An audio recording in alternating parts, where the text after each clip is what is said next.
The Conference USA was absolutely gutted by conference realignment, falling to only 5 schools in 2023 before adding Jacksonville State and Sam Houston from the FCS, along with Liberty and New Mexico State. Last year they recruited Kennesaw State from the FCS, and this year they got 2 more FCS teams in Missouri State and Delaware to make it 7 new schools, 5 of them being from the FCS in 3 years. And among yearly turnover of teams, it's made the conference rather unpredictable, especially after the top 3 teams listed in the graphic. In 2022, the first season in 18 years without divisions, the best team that's still in the conference today was Western Kentucky, followed by Middle Tennessee. In 2023, it's Liberty, then New Mexico State, then Jacksonville State. In 2024, it was Jacksonville State and Sam Houston, the 2 FCS additions from the year prior. Louisiana Tech had a stretch of 7 consecutive bowl games, and there's going to be no stability because UTEP is joining the Mountain West next year. The Conference USA, without a doubt, undergoes the most changes from year to year, and sometimes a dynamic conference makes for quite a bit of fun. I have Western Kentucky winning the conference championship despite the win-loss record. They have to play road games against LSU out of the SEC, and against Toledo, who hasn't had a losing season since 2009. Meanwhile, Liberty doesn't have to play a power conference team in the non-conference. Additionally, the Hilltoppers have to play 3 out of 4 of my other top 5 teams in the conference, whereas the Flames only have to play 1.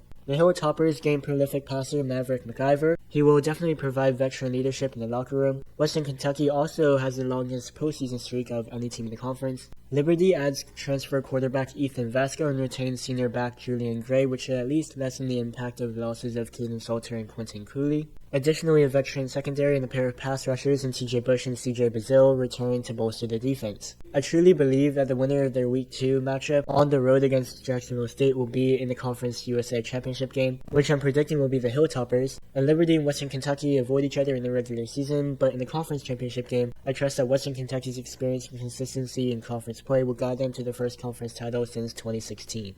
You got FCS newbies, Jacksonville State and Sam Houston, who have both risen to the top of the conference. However, both bring in new head coaches, and Jacksonville State's head coach has never held that position before. Also, both teams return only 5 starters each, but both teams should be in the upper echelon of the conference because of the strong foundations that they already have, combined with no other clear consensus threats in the conference beyond the top 4 teams. The conference has only sent 15 teams to a bowl game in the past 3 seasons. That's averaging 5 per year, and I don't think that will change this year. Who's going to be that 15 in the postseason? I'm going to lean towards Middle Tennessee. They return 12 starters, second in the conference only to Delaware. And I'm not saying returning a lot of starters will be the difference maker, especially since Middle Tennessee only won 3 games last year. But quarterback Nick Vattiato returns, and he surpassed 3,000 yards passing in each of the past 2 seasons, and the defensive front returns a lot. No one's really talking about Middle Tennessee, but I think they can be a sneaky dark horse team that could possibly make some noise in the conference title race come November.